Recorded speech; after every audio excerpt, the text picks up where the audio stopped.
YCP social media కార్యకర్తలపై కేసులు, వరుస అరెస్టుల నేపథ్యంలో ఇటీవల తనను క్షమించాలంటూ వీడియో విడుదల చేసిన నటి శ్రీరెడ్డి తాజాగా వైసీపీ అధ్యక్షుడు జగన్, మంత్రి లోకేష్ కు కలిపి ఒకే లేఖ రాశారు.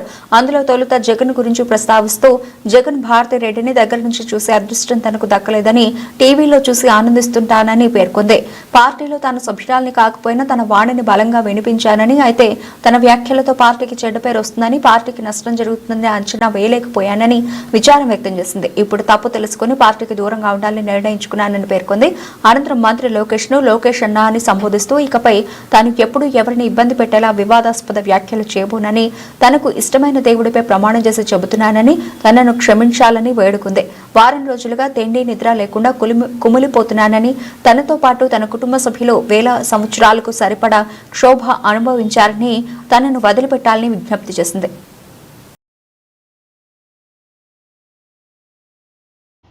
లోకేష్ గారు, మీకు సారీ.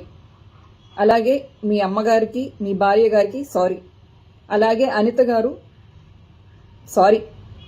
అలాగే పవన్ కళ్యాణ్ గారు సారీ. మీ కుటుంబ సభ్యులకు కూడా సారీ. నా కుటుంబాన్ని దృష్టిలో పెట్టుకుని, అలాగే నా భవిష్యత్ని, నాకు భవిష్యత్ ఏమీ లేదనుకోండి, నేనేం పెళ్లి పెటాకులు ఇవన్నీ అని అనుకోవట్లేదు. నా వలన నా ఫ్యామిలీకి ఇబ్బంది రాకూడదని చెప్పేసి, అలాగే ఇక నుంచి నా సోషల్ మీడియాలో మీ కుటుంబ సభ్యుల గురించి కానీ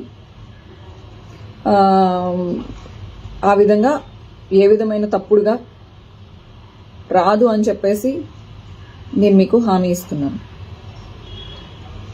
ఈ యుద్ధాన్ని కార్యకర్తలకి మీకు కాకుండా లీడర్స్కి మధ్యలో జరగాలని నేను ఒక సలహా ఇస్తూ, కార్యకర్తల్ని ప్లీజ్ దయచేసి వదిలిపెట్టండి.